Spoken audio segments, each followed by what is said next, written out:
Capítulo 38, que trata del curioso discurso que hizo Don Quijote de las armas y las letras.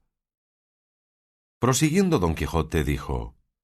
«Pues comenzamos en el estudiante por la pobreza y sus partes. Veamos si es más rico el soldado, y veremos que no hay ninguno más pobre en la misma pobreza, porque está atenido a la miseria de su paga, que viene o tarde o nunca, o a lo que garbeare por sus manos con notable peligro de su vida y de su conciencia. Y a veces suele ser su desnudez tanta que un coleto acuchillado le sirve de gala y de camisa, y en la mitad del invierno se suele reparar de las inclemencias del cielo estando en la campaña rasa, con solo el aliento de su boca, que como sale de lugar vacío, tengo por averiguado que debe de salir frío contra toda naturaleza. Pues esperad que espere que llegue la noche para restaurarse de todas estas incomodidades en la cama que le aguarda, la cual, si no es por su culpa, jamás pecará de estrecha, que bien puede medir en la tierra los pies que quisiere y revolverse en ella a su sabor, sin temor que se le encojan las sábanas. Lléguese, pues, a todo esto el día y la hora de recibir el grado de su ejercicio. Lléguese un día de batalla, que allí le pondrán la borla en la cabeza hecha de hilas, para curarle algún balazo que quizás le habrá pasado las sienes o le dejará estropeado de brazo o pierna. Y cuando esto no suceda, sino que el cielo piadoso le guarde y conserve sano y vivo, podrá ser que se quede en la misma pobreza que antes estaba, y que sea menester que suceda uno y otro reencuentro, una y otra batalla, y que toda salga vencedor para medrar en algo. Pero estos milagros vense raras veces. Pero decidme, señores, si habéis mirado en ello, cuán menos son los premiados por la guerra que los que han perecido en ella. Sin duda, habéis de responder que no tienen comparación ni se pueden reducir a cuenta los muertos, y que se podrán contar los premiados vivos con 3 letras de guarismo. Todo esto es al revés en los letrados, porque de faldas, que no quiero decir de mangas, todos tienen en qué entretenerse. Así que, aunque es mayor el trabajo del soldado, es mucho menor el premio. Pero a esto se puede responder que es más fácil premiar a 2000 letrados que a 30.000 soldados, porque aquellos se premian con darles oficios que por fuerza se han de dar a los de su profesión, y a estos no se pueden premiar sino con la misma hacienda del señor a quien sirven, y esta imposibilidad fortifica más la razón que tengo. Pero dejemos esto aparte, que es laberinto de muy dificultosa salida, sino volvamos a la preeminencia de las armas contra las letras, materia que hasta ahora está por averiguar según son las razones que cada una de su parte alega. Y entre las que he dicho, dicen las letras que sin ellas no se podrían sustentar las armas, porque la guerra también tiene sus leyes y está sujeta a ellas, y que las leyes caen debajo de lo que son letras y letrados. A esto responden las armas que las leyes no se podrán sustentar sin ellas, porque con las armas se defienden las repúblicas, se conservan los reinos, se guardan las ciudades, se aseguran los caminos, se despejan los mares de corsarios y, finalmente, si por ellas no fuese, las repúblicas, los reinos, las monarquías, las ciudades, los caminos de mar y tierra, estarían sujetos al rigor y a la confusión que trae consigo la guerra el tiempo que dura, y tiene licencia de usar de sus privilegios y de sus fuerzas. Y es razón averiguada que aquello que más cuesta se estima, y debe de estimar en más.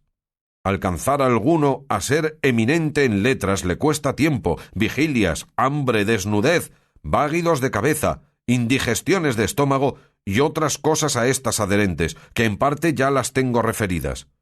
Mas llegar uno por sus términos a ser buen soldado le cuesta todo lo que al estudiante, en tanto mayor grado, que no tiene comparación porque a cada paso está a pique de perder la vida. ¿Y qué temor de necesidad y pobreza puede llegar ni fatigar al estudiante que llegue al que tiene un soldado, que hallándose cercado en alguna fuerza y estando de posta o guarda en algún rebellín o caballero, siente que los enemigos están minando hacia la parte donde él está y no puede apartarse de allí por ningún caso ni huir el peligro que de tan cerca le amenaza? Solo lo que puede hacer es dar noticia a su capitán de lo que pasa para que lo remedie con alguna contramina y él estarse quedo, temiendo y esperando cuándo improvisamente ha de subir a las nubes sin alas y bajar al profundo sin su voluntad. Y si éste parece pequeño peligro, veamos si le iguala o hace ventaja el de embestirse 2 galeras por las proas en mitad del mar espacioso, las cuales, enclavijadas y trabadas, no le queda al soldado más espacio del que concede 2 pies de tabla del espolón. Y con todo esto, viendo que tiene delante de sí tantos ministros de la muerte que le amenazan, cuantos cañones de artillería se asestan de la parte contraria, que no distan de su cuerpo una lanza, y viendo que al primer descuido de los pies iría a visitar los profundos senos de Neptuno, y con todo esto, con intrépido corazón, llevado de la honra que le incita, se pone a ser blanco de tanta arcabucería y procura pasar por tan estrecho paso al bajel contrario. Y lo que más es de admirar, que apenas uno ha caído donde no se podrá levantar hasta la fin del mundo, cuando otro ocupa su mismo lugar, y si éste también cae en el mar, que como a enemigo le aguarda, otro y otro le sucede sin dar tiempo al tiempo de sus muertes. Valentía y atrevimiento, el mayor que se puede hallar en todos los trances de la guerra. Bien hayan aquellos benditos siglos que carecieron de la espantable furia de aquestos endemoniados instrumentos de la artillería, a cuyo inventor tengo para mí que en el infierno se le está dando el premio de su diabólica invención, con la cual dio causa que un infame y cobarde brazo quite la vida a un valeroso caballero, y que sin saber cómo o por dónde, en la mitad del coraje y brío que enciende y anima a los valientes pechos, llega una desmandada bala disparada de quien quizá huyó y se espantó del resplandor que hizo el fuego al disparar de la maldita máquina, y corta y acaba en un instante los pensamientos y la vida de quien la merecía gozar luengos siglos. Y así, considerando esto, estoy por decir que en el alma me pesa de haber tomado este ejercicio de caballero andante en edad tan detestable como es esta en que ahora vivimos, porque aunque a mí ningún peligro me pone en miedo, todavía me pone recelo pensar si la pólvora y el estaño me han de quitar la ocasión de hacerme famoso y conocido por el valor de mi brazo y filos de mi espada por todo lo descubierto de la tierra. Pero haga el cielo lo que fuere servido, que tanto seré más estimado si salgo con lo que pretendo, cuanto a mayores peligros me he puesto que se pusieron los caballeros andantes de los pasados siglos. Todo este largo preámbulo dijo don Quijote, en tanto que los demás cenaban, olvidándose de llevar bocado a la boca, puesto que algunas veces le había dicho Sancho Panza que cenase, que después habría lugar para decir todo lo que quisiese, en los que escuchando le habían sobrevino una nueva lástima de ver que, hombre que al parecer tenía buen entendimiento y buen discurso en todas las cosas que trataba, le hubiese perdido tan rematadamente en tratándole de su negra y pizmienta caballería. El cura le dijo que tenía mucha razón en todo cuanto había dicho en favor de las armas, y que él, aunque letrado y graduado, estaba de su mismo parecer. Acabaron de cenar, levantaron los manteles, y en tanto que la ventera, su hija y Maritornes aderezaban el camaranchón de don Quijote de la Mancha, donde habían determinado que aquella noche las mujeres solas en él se recogiesen, don Fernando rogó al cautivo les contase el discurso de su vida, porque no podría ser sino que fuese peregrino y gustoso, según las muestras que había comenzado a dar, viniendo en compañía de Zoraida. A lo cual respondió el cautivo que de muy buena gana haría lo que se le mandaba, y que sólo temía que el cuento no había de ser tal que les diese el gusto que él deseaba, pero que con todo eso, por no faltar en obedecelle, le contaría. El cura y todos los demás se lo agradecieron, y de nuevo se lo rogaron, y él, viéndose rogar de tantos, dijo que no eran menester ruegos donde el mandar tenía tanta fuerza. Y así estén vuestras mercedes atentos y oirán un discurso verdadero a quien podría ser que no llegasen los mentirosos que con curioso y pensado artificio suelen componerse. Con esto que dijo, hizo que todos se acomodasen y le prestasen un grande silencio, y él, viendo que ya callaban y esperaban lo que decir quisiese, con voz agradable y reposada, comenzó a decir de esta manera. Capítulo 39, donde el cautivo cuenta su vida y sucesos. En un lugar de las montañas de León tuvo principio mi linaje, con quien fue más agradecida y liberal la naturaleza que la fortuna, aunque en la estrecheza de aquellos pueblos todavía alcanzaba mi padre fama de rico, y verdaderamente lo fuera si así se diera maña a conservar su hacienda, como se la daba en Gastalla. Y la condición que tenía de ser liberal y gastador le procedió de haber sido soldado los años de su juventud, que es escuela la soldadesca donde el mezquino se hace franco y el franco pródigo, y si algunos soldados se hallan miserables, son como monstruos que se ven raras veces. Pasaba mi padre los términos de la liberalidad y rayaba en los de ser pródigo, cosa que no le es de ningún provecho al hombre casado y que tiene hijos que le han de suceder en el nombre y en el ser. Los que mi padre tenía eran 3, todos varones, y todos de edad de poder elegir estado. Viendo, pues, mi padre que, según él decía, no podía irse a la mano contra su condición, quiso privarse del instrumento y causa que le hacía ser gastador y dadivoso, que fue privarse de la hacienda, sin la cual el mismo Alejandro pareciera estrecho. Y así, llamándonos un día a todos 3 a solas en un aposento, nos dijo unas razones semejantes a las que ahora diré. Hijos, para deciros que os quiero, bien basta saber y decir que sois mis hijos. Y para entender que os quiero mal, basta saber que no me voy a la mano en lo que toca conservar vuestra hacienda. Pues para que entendáis desde aquí adelante que os quiero, como padre, y que no os quiero destruir como padrastro, quiero hacer una cosa con vosotros que ha muchos días que la tengo pensada y con madura consideración dispuesta. Vosotros estáis ya en edad de tomar estado, o a lo menos de elegir ejercicio, tal que cuando mayores os honre y aproveche. Y lo que he pensado es hacer de mi hacienda 4 partes. Las 3 os daré a vosotros, a cada uno lo que le tocare, sin exceder en cosa alguna. Y con la otra me quedaré yo para vivir y sustentarme los días que el cielo fuere servido de darme de vida. Pero querría que, después que cada uno tuviese en su poder la parte que le toca de su hacienda, siguiese uno de los caminos que le diré. Hay un refrán en nuestra España, a mi parecer muy verdadero, como todos lo son, por ser sentencias breves, sacadas de la luenga y discreta experiencia, y el que yo digo dice, iglesia o mar o casa real. Como si más claramente dijera, quien quisiere valer y ser rico, siga o a la iglesia o navegue, ejercitando el arte de la mercancía, o entre a servir a los reyes en sus casas. Porque dicen, más vale migaja de rey que merced de señor. Digo esto porque querría, y es mi voluntad, que uno de vosotros siguiese las letras, el otro la mercancía,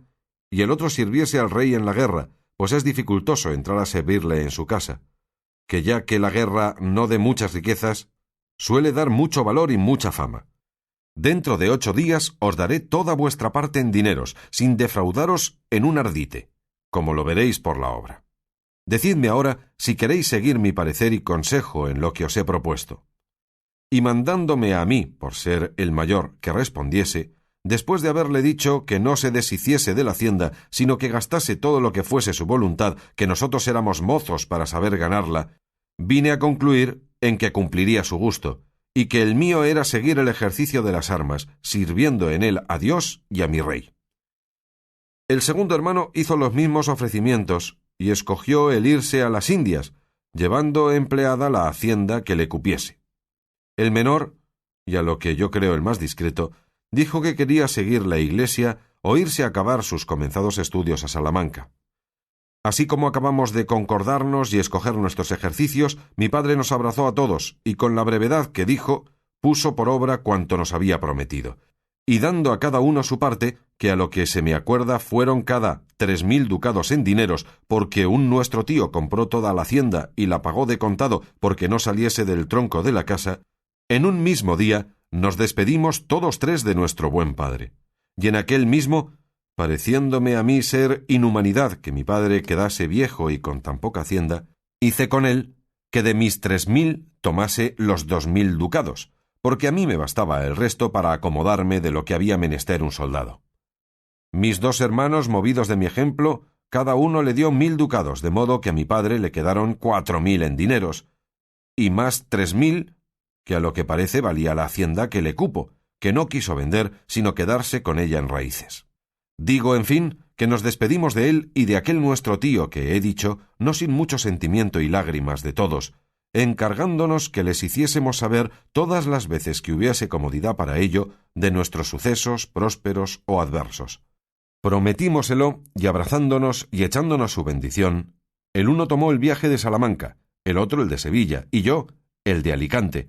a donde tuve nuevas que había una nave genovesa que cargaba allí lana para Génova. Hará 22 años que salí de casa de mi padre, y en todos ellos, puesto que he escrito algunas cartas, no he sabido de él ni de mis hermanos nueva alguna. Y lo que en este discurso de tiempo he pasado lo diré brevemente. Embarquéme en Alicante. Llegué con próspero viaje a Génova. Fui desde allí a Milán, donde me acomodé de armas y de algunas galas de soldado, de donde quise ir a sentar mi plaza, al Piamonte. Y estando ya de camino para Alejandría de la Palla, tuve nuevas que el gran duque de Alba pasaba a Flandes. Mudé propósito, fuime con él, servíle en las jornadas que hizo, halléme en la muerte de los condes de Eguemón y de Hornos, alcancé a ser alférez de un famoso capitán de Guadalajara llamado Diego de Urbina, y a cabo de algún tiempo que llegué a Flandes, se tuvo nuevas de la liga que la santidad del Papa Pío V de felice recordación había hecho con Venecia y con España contra el enemigo común, que es el turco, el cual en aquel mismo tiempo había ganado con su armada la famosa isla de Chipre, que estaba debajo del dominio de venecianos, y fue pérdida lamentable y desdichada. Súpose cierto que venía por general de esta liga el serenísimo don Juan de Austria, hermano natural de nuestro buen rey don Felipe. Divulgóse el grandísimo aparato de guerra que se hacía, todo lo cual me incitó y conmovió el ánimo y el deseo de verme en la jornada que se esperaba. Y aunque tenía barruntos y casi premisas ciertas de que en la primera ocasión que se ofreciese sería promovido a capitán, lo quise dejar todo y venirme, como me vine a Italia, y quiso mi buena suerte que el señor don Juan de Austria acababa de llegar a Génova, que pasaba a Nápoles a juntarse con la armada de Venecia, como después lo hizo en Mecina. Digo, en fin, que yo me hallé en aquella felicísima jornada ya hecho capitán de infantería, a cuyo honroso cargo me subió mi buena suerte más que mis merecimientos. Y aquel día, que fue para la cristiandad tan dichoso, porque en él se desengañó el mundo y todas las naciones del error en que estaban, creyendo que los turcos eran invencibles por la mar, en aquel día, digo, donde quedó el orgullo y soberbia otomana quebrantada, entre tantos venturosos como allí hubo, porque más ventura tuvieron los cristianos que allí murieron que los que vivos y vencedores quedaron, yo solo fui el desdichado, pues en cambio de que pudiera esperar, si fuera en los romanos siglos alguna naval corona, me vi aquella noche que siguió a tan famoso día con cadenas a los pies y esposas a las manos. Y fue de esta suerte, que habiendo el Uchalí, rey de Argel, atrevido y venturoso cosario, embestido y rendido la capitana de Malta, que sólo 3 caballeros quedaron vivos en ella, y estos malheridos, acudió la capitana de Juan Andrea a socorrella, en la cual yo iba con mi compañía, y haciendo lo que debía en ocasión semejante, salté en la galera contraria, la cual, desviándose de la que había embestido, estorbó que mis soldados me siguiesen, y así me hallé solo entre mis enemigos, a quien no pude resistir por ser tantos. En fin, me rindieron lleno de heridas. Y como ya habréis, señores, oído decir que el Uchalí se salvó con toda su escuadra, vine yo a quedar cautivo en su poder, y sólo fui el triste entre tantos alegres y el cautivo entre tantos libres, porque fueron 15.000 cristianos los que aquel día alcanzaron la deseada libertad, que todos venían al remo de la turquesca armada. Lleváronme a Constantinopla, donde el gran turco Selín hizo general de la mar a mi amo, porque había hecho su deber en la batalla, habiendo llevado por muestra de su valor el estandarte de la religión de Malta. Halléme el segundo año, que fue el de 72, en Navarino, bogando en la capitana de los 3 fanales. Vi y noté la ocasión que allí se perdió de no coger en el puerto toda la armada turquesca, porque todos los leventes y genízaros que en ella venían tuvieron por cierto que les habían de embestir dentro del mismo puerto y tenían a punto su ropa y pasamaques, que son sus zapatos, para huirse luego por tierra, sin esperar ser combatidos. Tanto era el miedo que habían cobrado a nuestra armada. Pero el cielo lo ordenó de otra manera, no por culpa ni descuido del general que a los nuestros regía, sino por los pecados de la cristiandad, y porque quiere y permite Dios que tengamos siempre verdugos que nos castiguen. En efecto, el Uchalí se recogió a Modón, que es una isla que está junto a Navarino, y echando a la gente en tierra, fortificó la boca del puerto, y estúvose quedo hasta que el señor don Juan se volvió. En este viaje se tomó la galera que se llamaba La Presa, de quien era capitán un hijo de aquel famoso cosario Barbarroja. Tomóla la capitana de Nápoles, llamada la Loba, regida por aquel rayo de la guerra, por el padre de los soldados, por aquel venturoso y jamás vencido capitán, don Álvaro de Bazán, marqués de Santa Cruz. Y no quiero dejar de decir lo que sucedió en la presa de la presa. Era tan cruel el hijo de Barbarroja y trataba tan mal a sus cautivos, que así como los que venían al remo vieron que la galera Loba les iba entrando y que los alcanzaba, soltaron todos a un tiempo los remos y asieron de su capitán, que estaba sobre el estanterol gritando que bogasen apriesa, y pasándole de banco en banco, de popa a proa, le dieron bocados que a poco más que pasó del árbol ya había pasado su ánima al infierno. Tal era, como he dicho, la crueldad con que los trataba y el odio que ellos le tenían. Volvimos a Constantinopla, y el año siguiente, que fue el de 73, se supo en ella como el señor don Juan había ganado a Túnez y quitado aquel reino a los turcos y puesto en posesión de él a Muley Hamed, cortando las esperanzas que de volver a reinar en él tenía Muley Amida, el moro más cruel y más valiente que tuvo el mundo. Sintió mucho esta pérdida el gran turco, y usando de la sagacidad que todos los de su casa tienen, hizo paz con venecianos, que mucho más que él la deseaban, y el año siguiente, de 74, acometió a la goleta y al fuerte que junto a Túnez había dejado medio levantado el señor don Juan. En todos estos trances andaba yo al remo, sin esperanza de libertad alguna. A lo menos no esperaba tenerla por rescate, porque tenía determinado de no escribir las nuevas de mi desgracia a mi padre.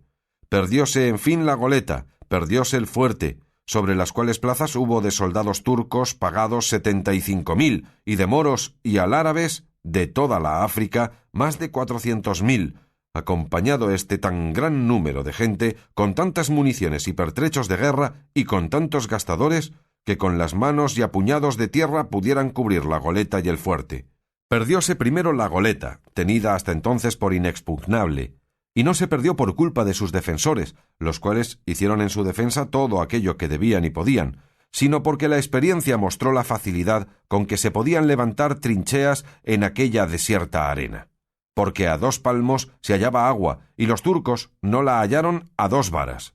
Y así, con muchos sacos de arena, levantaron las trincheas tan altas que sobrepujaban las murallas de la fuerza, y tirándoles a caballero, ninguno podía parar ni asistir a la defensa.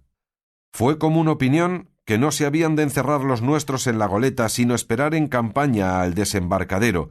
y los que esto dicen hablan de lejos y con poca experiencia de casos semejantes, porque si en la goleta y en el fuerte apenas había 7.000 soldados, ¿cómo podía tan poco número, aunque más esforzados fuesen, salir a la campaña y quedar en las fuerzas contra tanto como era el de los enemigos? ¿Y cómo es posible dejar de perderse fuerza que no es socorrida, y más cuando la acercan enemigos muchos y porfiados y en su misma tierra? Pero a muchos les pareció, y así me pareció a mí, que fue particular gracia y merced que el cielo hizo a España en permitir que se asolase aquella oficina y capa de maldades, y aquella gomia o esponja y polilla de la infinidad de dineros que allí sin provecho se gastaban, sin servir de otra cosa que de conservar la memoria de haberla ganado la felicísima del invictísimo Carlos V, como si fuera menester para hacerla eterna, como lo es y será, que aquellas piedras la sustentaran.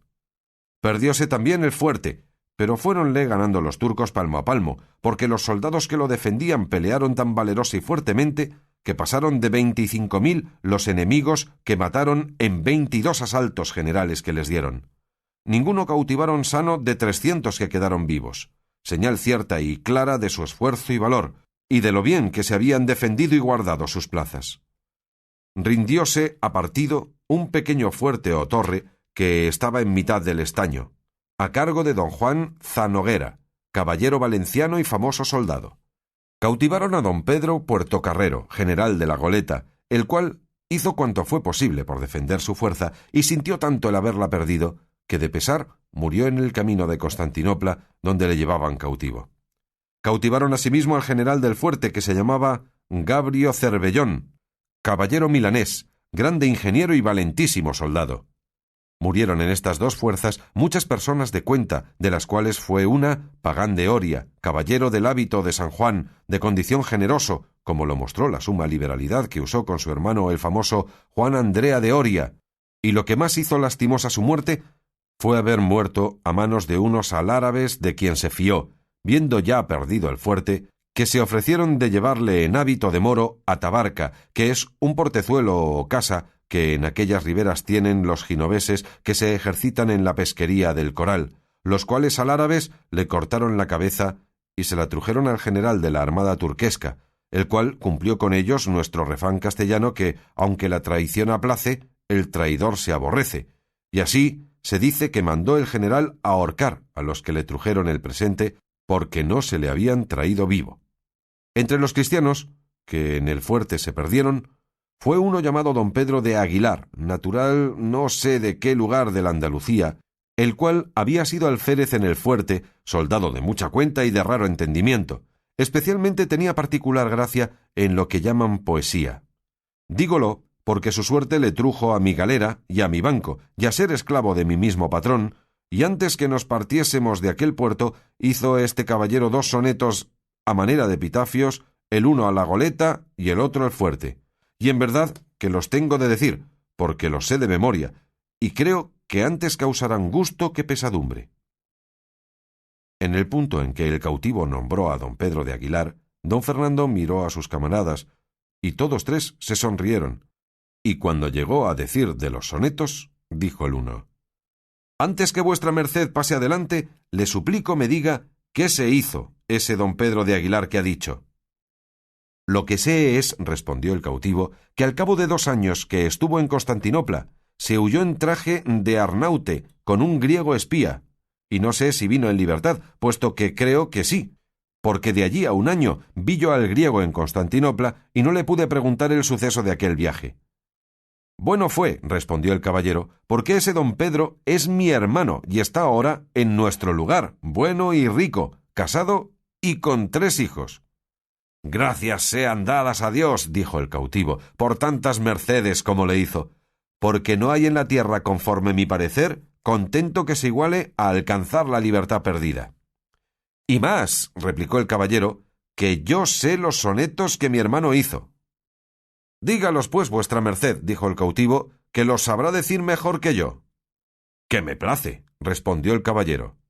Y el de la goleta decía así. Capítulo 40. Donde se prosigue la historia del cautivo. Almas dichosas que del mortal velo, libres y exentas por el bien que obrastes, desde la baja tierra os levantastes a lo más alto y lo mejor del cielo, y ardiendo en ira y en honroso celo, de los cuerpos la fuerza ejercitastes, que en propia y sangre ajena colorastes el mar vecino y arenoso suelo. Primero, que el valor faltó la vida en los cansados brazos que muriendo, con ser vencidos, llevan la victoria, y esta vuestra mortal triste caída, entre el muro y el hierro, os va adquiriendo fama que el mundo os da y el cielo gloria. «De esa misma manera lo sé yo», dijo el cautivo. «Pues el del fuerte, si mal no me acuerdo», dijo el caballero, «dice así: de entre esta tierra estéril derribada, de estos terrones por el suelo echados, las almas santas de 3000 soldados subieron vivas a mejor morada,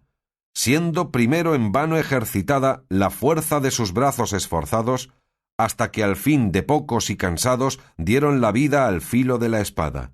Y este es el suelo que continúa sido de 1000 memorias lamentables llenos en los pasados siglos y presentes, mas no más justas de su duro seno habrán al claro cielo almas subido, ni aun él sostuvo cuerpos tan valientes». No parecieron mal los sonetos, y el cautivo se alegró con las nuevas que de su camarada le dieron, y prosiguiendo su cuento dijo: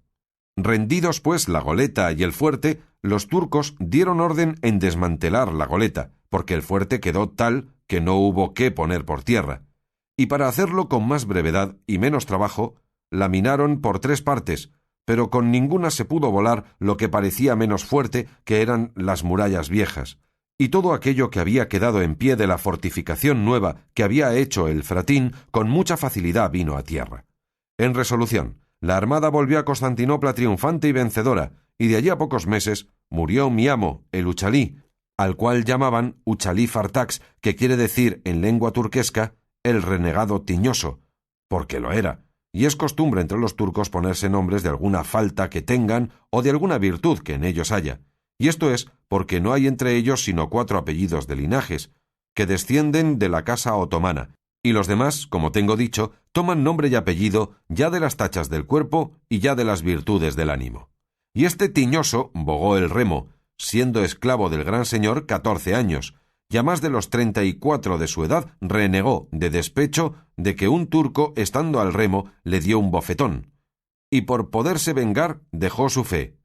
Y fue tanto su valor que sin subir por los torpes medios y caminos que los más privados del gran turco suben, vino a ser rey de Argel, y después a ser general de la mar, que es el tercero cargo que hay en aquel señorío. Era calabrés de nación, y moralmente fue hombre de bien, y trataba con mucha humanidad a sus cautivos, que llegó a tener 3000, los cuales, después de su muerte, se repartieron, como él lo dejó en su testamento, entre el gran señor, que también es hijo heredero de cuantos mueren y entra a la parte con los más hijos que deja el difunto, y entre sus renegados. Y yo ocupé a un renegado veneciano, que siendo grumete de una nave, le cautivó el Uchalí, y le quiso tanto, que fue uno de los más regalados garzones suyos, y él vino a ser el más cruel renegado que jamás se ha visto. Llamábase Hazán Agá, y llegó a ser muy rico, y a ser rey de Argel, con lo cual yo vine de Constantinopla algo contento por estar tan cerca de España, no porque pensase escribir a nadie el desdichado suceso mío, sino por ver si me era más favorable la suerte en Argel que en Constantinopla, donde ya había probado 1000 maneras de huirme, y ninguna tuvo sazón mi ventura. Y pensaba en Argel buscar otros medios de alcanzar lo que tanto deseaba, porque jamás me desamparó la esperanza de tener libertad. Y cuando en lo que fabricaba, pensaba y ponía por obra, no correspondía el suceso a la intención. Luego, sin abandonarme, fingía y buscaba otra esperanza que me sustentase, aunque fuese débil y flaca.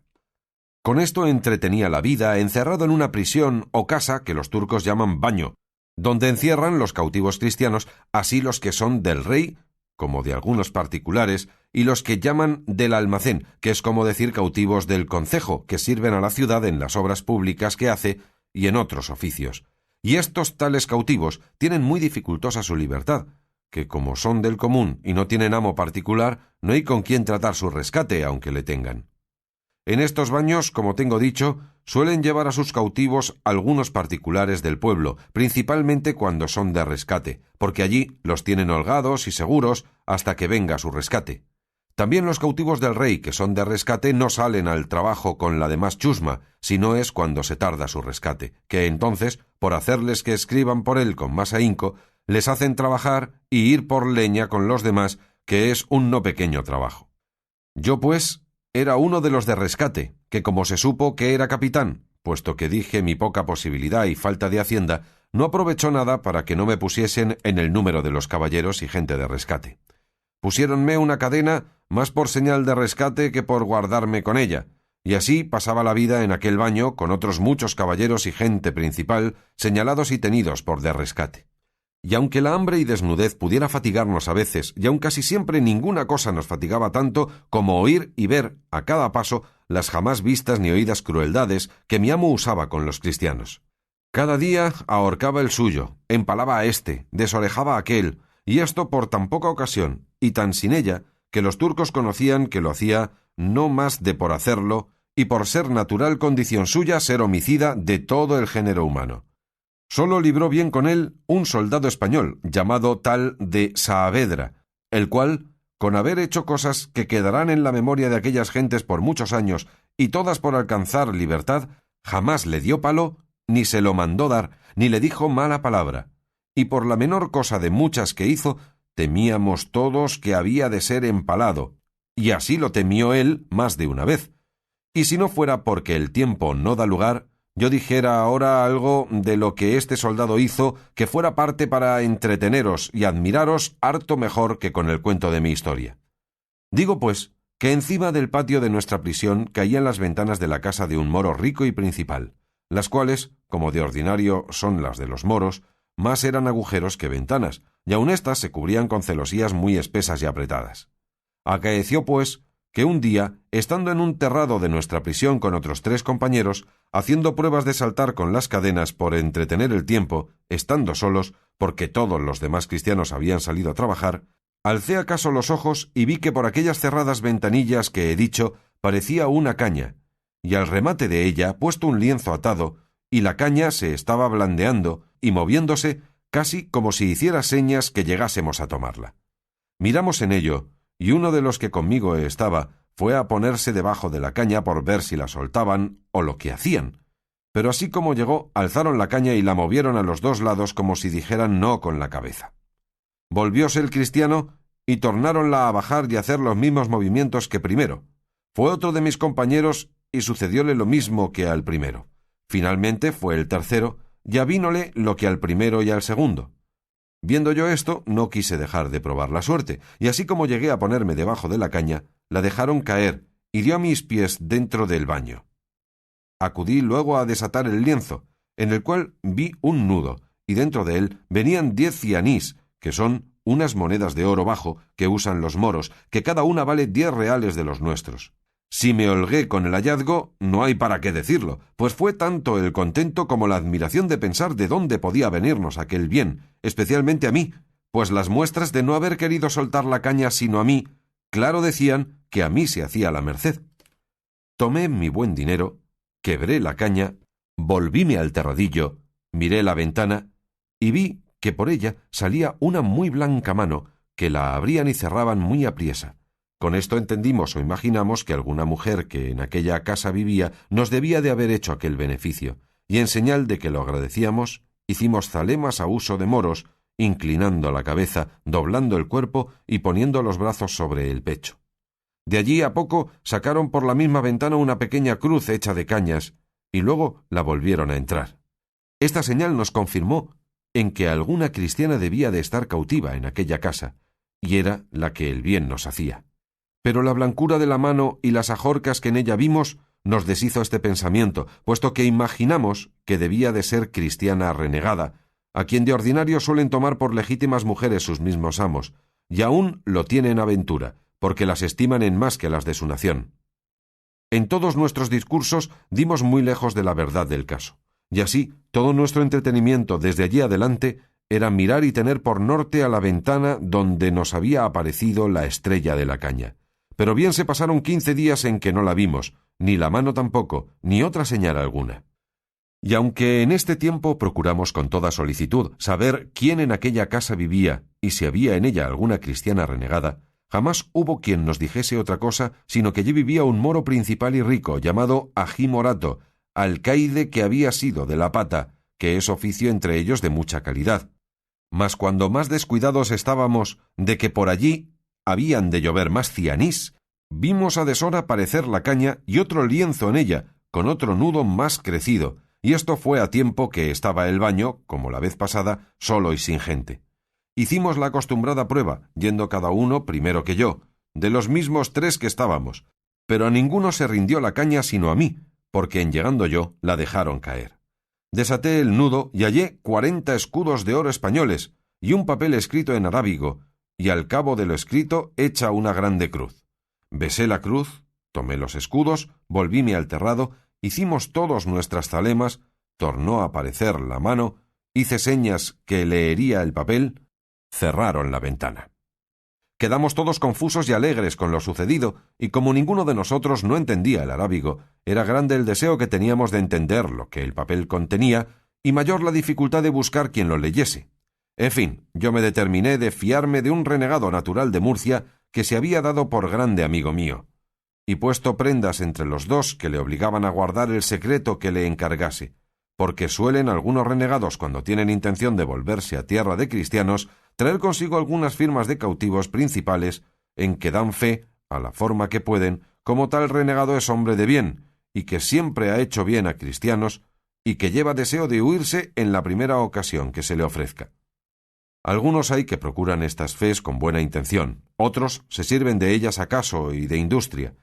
que viniendo a robar a tierra de cristianos, si a dicha se pierden o los cautivan, sacan sus firmas y dicen que por aquellos papeles se verá el propósito con que venían, el cual era de quedarse en tierra de cristianos, y que por eso venían en corso con los demás turcos.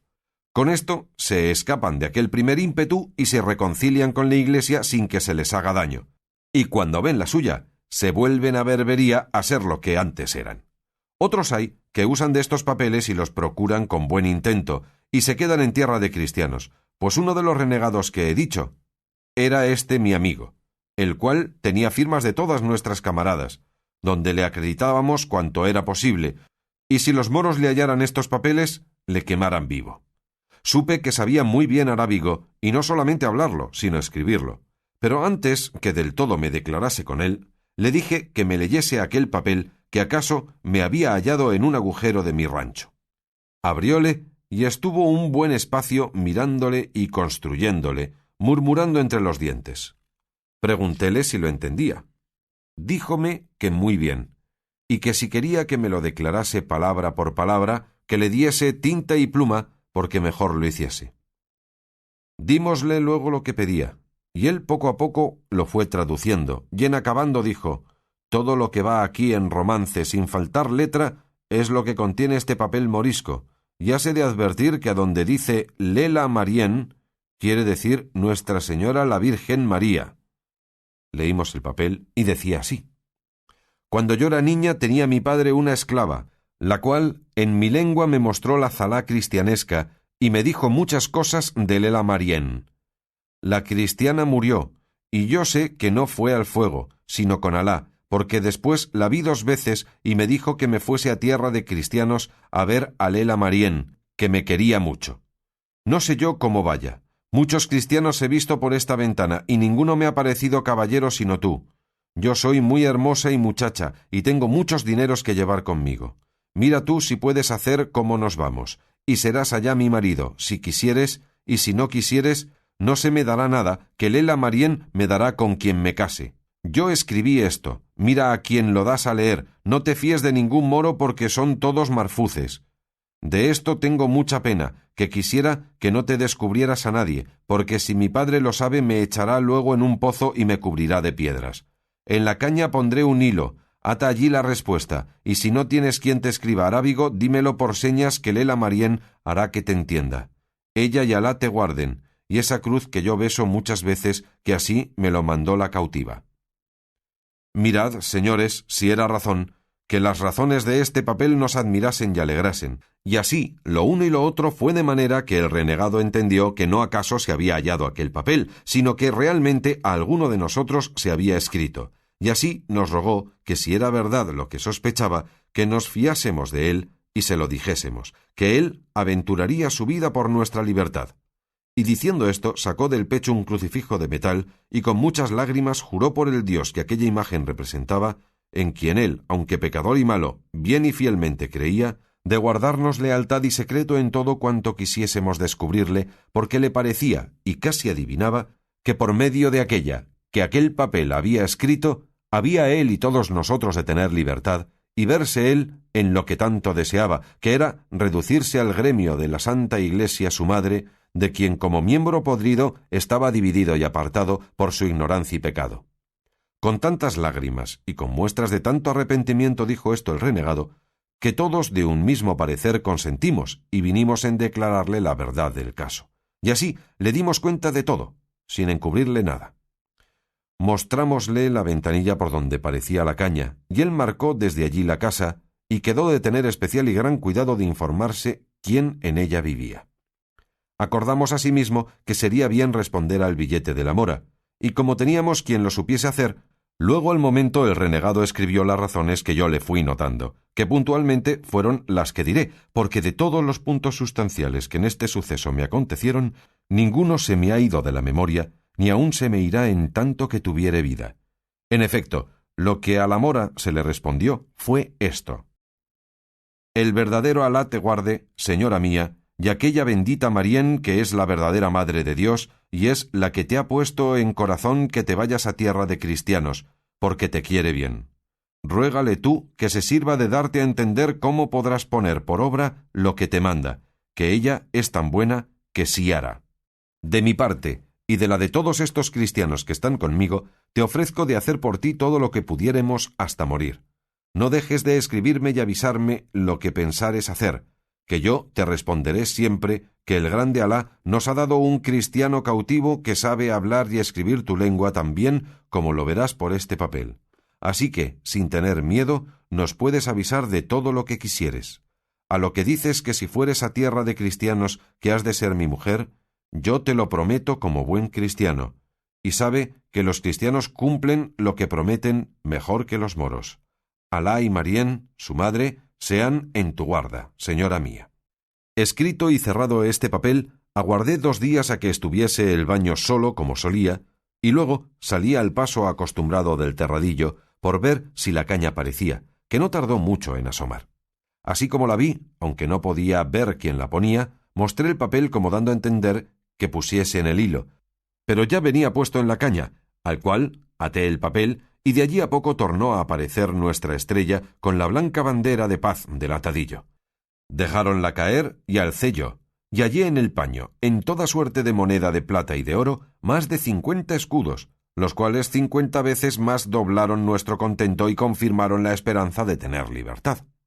Aquella misma noche volvió nuestro renegado y nos dijo que había sabido que en aquella casa vivía el mismo moro que a nosotros nos habían dicho, que se llamaba Agi Morato, riquísimo por todo extremo, el cual tenía una sola hija, heredera de toda su hacienda, y que era común opinión en toda la ciudad ser la más hermosa mujer de la Berbería, y que muchos de los virreyes que allí venían la habían pedido por mujer, y que ella nunca se había querido casar, y que también supo que tuvo una cristiana cautiva que ya se había muerto, todo lo cual concertaba con lo que venía en el papel. Entramos luego en consejo con el renegado en qué orden se tendría para sacar a la mora y venirnos todos a tierra de cristianos, y en fin, se acordó por entonces que esperásemos al aviso segundo de Zoraida, que así se llamaba la que ahora quiere llamarse María, porque bien vimos que ella, y no otra alguna, era la que había de dar medio a todas aquellas dificultades. Después que quedamos en esto, dijo el renegado que no tuviésemos pena, que él perdería la vida o nos pondría en libertad. 4 días estuvo el baño con gente, que fue ocasión que 4 días tardase en aparecer la caña, al cabo de los cuales, en la acostumbrada soledad del baño, pareció con el lienzo tan preñado que un felicísimo parto prometía. Inclinóse a mí la caña y el lienzo. Hallé en él otro papel y 100 escudos de oro sin otra moneda alguna. Estaba allí el renegado. Dímosle a leer el papel dentro de nuestro rancho, el cual dijo que así decía: «Yo no sé, mi señor, cómo dar orden que nos vamos a España, ni Lela Marién me lo ha dicho, aunque yo se lo he preguntado. Lo que se podrá hacer es que yo os daré por esta ventana muchísimos dineros de oro, rescataos vos con ellos, y vuestros amigos, y vaya uno en tierra de cristianos y compre allá una barca, y vuelva por los demás. Y a mí me hallarán en el jardín de mi padre, que está a la puerta de Babazón, junto a la marina, donde tengo de estar todo este verano con mi padre y con mis criados. De allí, de noche, me podéis sacar sin miedo y llevarme a la barca, y mira que has de ser mi marido, porque si no yo pediré a Marién que te castigue. Si no te fías de nadie que vaya por la barca, rescátate tú y ve, que yo sé que volverás mejor que otro, pues eres caballero y cristiano. Procura saber el jardín, y cuando te pases por ahí sabré que está solo el baño y te daré mucho dinero. Alá te guarde, señor mío». Esto decía y contenía el segundo papel, lo cual, visto por todos, cada uno se ofreció a querer ser el rescatado y prometió de ir y volver con toda puntualidad, y también yo me ofrecía lo mismo. A todo lo cual se opuso el renegado diciendo que en ninguna manera consentiría que ninguno saliese de libertad hasta que fuesen todos juntos, porque la experiencia le había mostrado cuán mal cumplían los libres las palabras que daban en el cautiverio, porque muchas veces habían usado de aquel remedio algunos principales cautivos, rescatando a uno que fuese a Valencia o Mallorca con dineros para poder armar una barca y volver por los que le habían rescatado, y nunca habían vuelto porque el gozo de la libertad alcanzada y el temor de no volver a perderla les borraba de la memoria todas las obligaciones del mundo. Y en confirmación de la verdad que nos decía, nos contó brevemente un caso que casi en aquella misma sazón había acaecido a unos caballeros cristianos, el más extraño que jamás sucedió en aquellas partes, donde a cada paso suceden cosas de grande espanto y de admiración. En efecto, él vino a decir que lo que se podía y debía hacer era que el dinero que se había de dar para rescatar al cristiano, que se le diese a él para comprar allí en Argel una barca con achaque de hacerse mercader y tratante en Tetuán y en aquella costa, y que siendo él señor de la barca, fácilmente se daría traza para sacarlos del baño y embarcarlos a todos. Cuanto más que si la mora, como ella decía, daba dineros para rescatarlos a todos, que estando libres era facilísima cosa aún embarcarse en la mitad del día, y que la dificultad que se ofrecía mayor era que los moros no consienten que renegado alguno compre ni tenga barca, si no es bajel grande para ir en corso, porque se temen que el que compra barca, principalmente si es español, no la quiere sino para irse a tierra de cristianos, pero que él facilitaría este inconveniente con hacer que un moro tagarino fuese a la parte con él en la compañía de la barca y en la ganancia de las mercancías, y con esta sombra él vendría a ser señor de la barca, con que daba por acabado todo lo demás. Y puesto que a mí y a mis capanadas nos había parecido mejor lo de enviar por la barca a Mallorca, como la mora decía, no osamos contradecirle, temerosos que si no hacíamos lo que él decía, nos había de descubrir y poner a peligro de perder las vidas si descubriese el trato de Zoraida, por cuya vida diéramos todos las nuestras. Y así determinamos de ponernos en las manos de Dios y en las del renegado. Y en aquel mismo punto se le respondió a Zoraida, diciéndole que haríamos todo cuanto nos aconsejaba, porque lo había advertido tan bien como si Lela Marién se lo hubiera dicho, y que en ella sola estaba dilatar aquel negocio o ponello luego por obra. Ofrecímele de nuevo de ser su esposo, y con esto otro día, que acaeció a estar solo en el baño, en diversas veces, con la caña y el paño, nos dio 2000 escudos de oro y un papel donde decía que el primer jumá, que es el viernes, se iba al jardín de su padre, y que antes que se fuese nos daría más dinero, y que si aquello no bastase, que se lo avisásemos, que nos daría cuanto le pidiésemos, que su padre tenía tantos, que no lo echaría de menos, cuanto más que ella tenía las llaves de todo.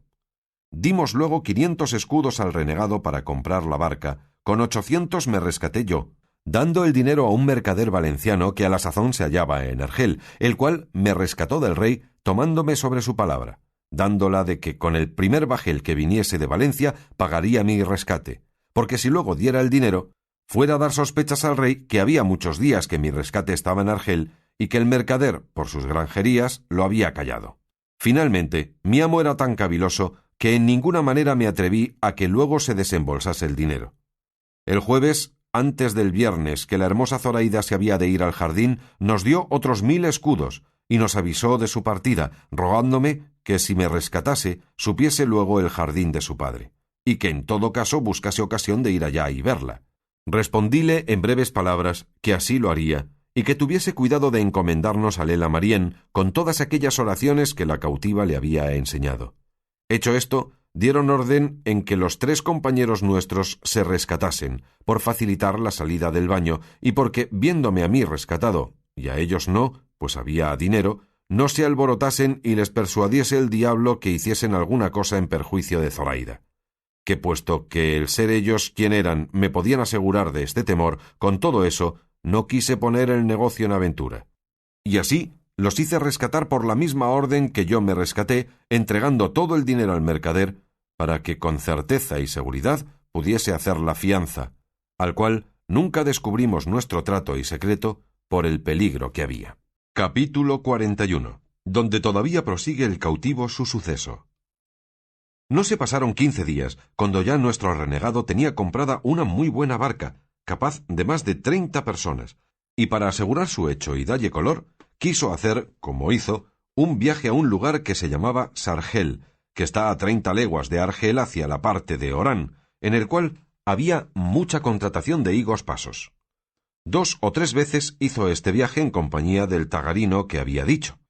Tagarinos llaman en Berbería a los moros de Aragón y a los de Granada mudéjares, y en el reino de Fez llaman a los mudéjares elches, los cuales son la gente de quien aquel rey más se sirve en la guerra. Digo, pues, que cada vez que pasaba con su barca daba fondo en una caleta que estaba no 2 tiros de ballesta del jardín donde Zoraida esperaba. Y allí, muy de propósito, se ponía el renegado con los morillos que bogaban el remo, o ya a hacer la zala, o como por ensayarse de burlas a lo que pensaba hacer de veras. Y así se iba al jardín de Zoraida y le pedía fruta y su padre se la daba sin conocelle.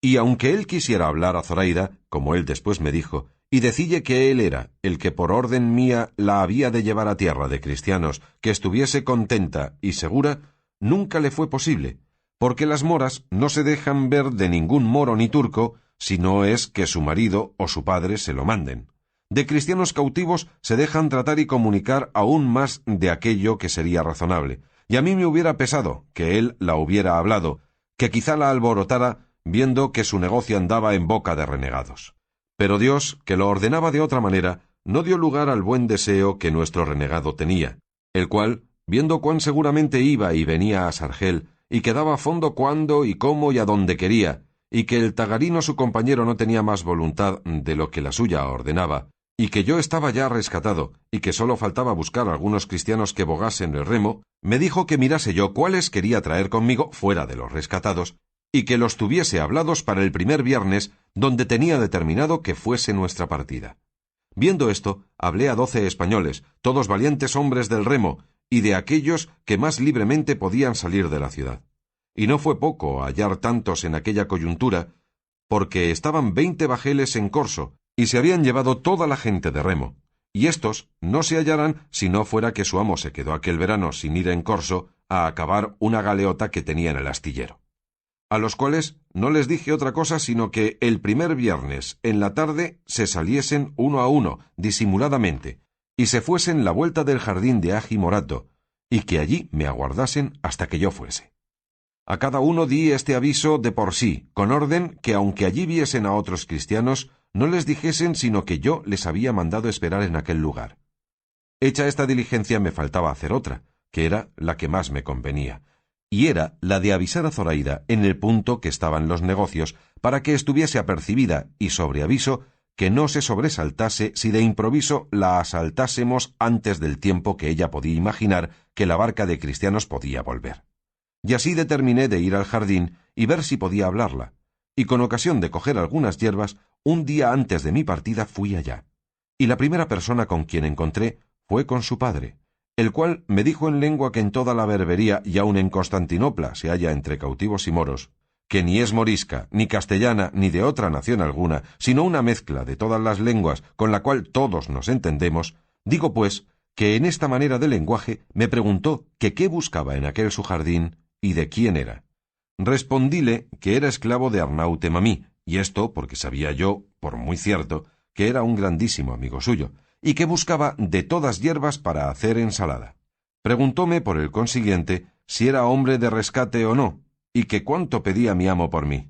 Estando en todas estas preguntas y respuestas, salió de la casa del jardín la bella Zoraida, la cual ya había mucho que me había visto, y como las moras en ninguna manera hacen melindre de mostrarse a los cristianos, ni tampoco se esquivan, como ya he dicho,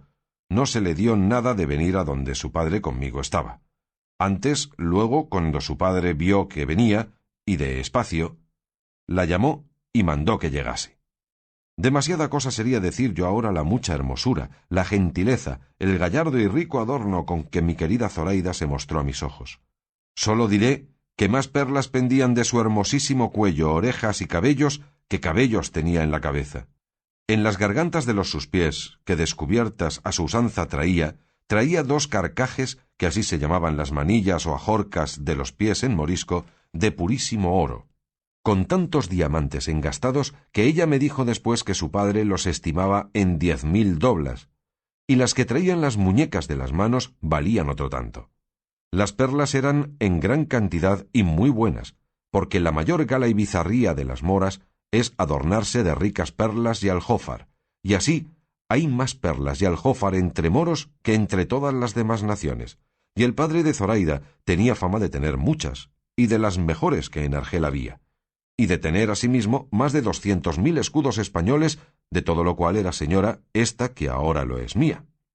Si con todo este adorno podía venir entonces hermosa o no, por las reliquias que le han quedado en tantos trabajos se podrá conjeturar cuál debía de ser en las prosperidades, porque ya se sabe que la hermosura de algunas mujeres tiene días y sazones, y requiere accidentes para disminuirse o acrecentarse, y es natural cosa que las pasiones del ánimo la levanten o abajen, puesto que las más veces la destruyen. Digo, en fin, que entonces llegó en todo extremo aderezada y en todo extremo hermosa, o a lo menos a mí me pareció serlo la más que hasta entonces había visto, y con esto, viendo las obligaciones en que me había puesto, me parecía que tenía delante de mí una deidad del cielo, venida a la tierra para mi gusto y para mi remedio. Así como ella llegó, le dijo su padre en su lengua, como yo era cautivo de su amigo Arnaute Mamí, y que venía a buscar ensalada. Ella tomó la mano, y en aquella mezcla de lenguas que tengo dicho, me preguntó si era caballero, y qué era la causa que no me rescataba. Yo le respondí que ya estaba rescatado, y que en el precio podía echar de ver en lo que mi amo me estimaba, pues había dado por mí 1.500 zoltanís. A lo cual ella respondió: en verdad, que si tú fueras de mi padre, que yo hiciera que no te diera él por otros 2 tantos, porque vosotros cristianos siempre mentís en cuanto decís, y os hacéis pobres por engañar a los moros. Bien podría ser eso, señora, le respondí, mas en verdad que yo la he tratado con mi amo, y la trato y la trataré con cuantas personas hay en el mundo. ¿Y cuándo te vas?, dijo Zoraida. Mañana, creo yo, dije, porque está aquí un bajel de Francia que se hace mañana a la vela y pienso irme en él. ¿No es mejor, replicó Zoraida, esperar a que vengan bajeles de España y irte con ellos que no con los de Francia, que no son vuestros amigos? No, le respondí yo, aunque si, como hay nuevas, que viene ya un bajel de España, es verdad, todavía yo le aguardaré, puesto que es más cierto el partirme mañana, porque el deseo que tengo de verme en mi tierra, y con las personas que bien quiero, es tanto que no me dejará esperar otra comodidad si se tarda, por mejor que sea. Debes de ser, sin duda, casado en tu tierra, dijo Zoraida, y por eso deseas ir a verte con tu mujer. No soy, respondí yo, casado, mas tengo dada la palabra de casarme en llegando allá. ¿Y es hermosa la dama a quien se la diste?, dijo Zoraida. Tan hermosa es, respondí yo, que para encarecella y decirte la verdad, te parece a ti mucho.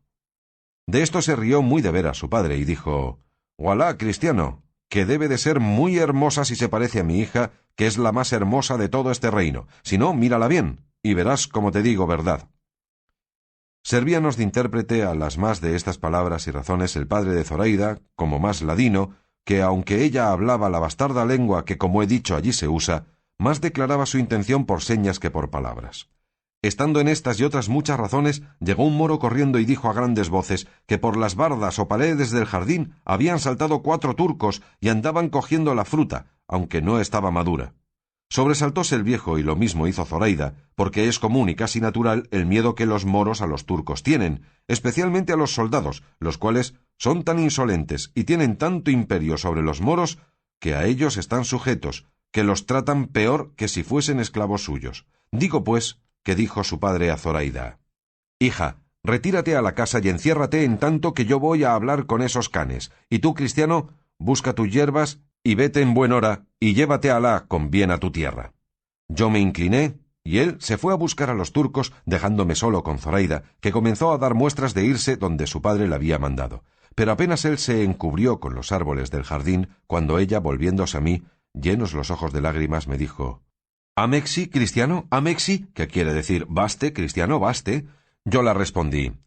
«Señora, sí, pero no, en ninguna manera sin ti. El primero Jumá me aguarda, y no te sobresaltes cuando nos veas, que sin duda alguna iremos a tierra de cristianos».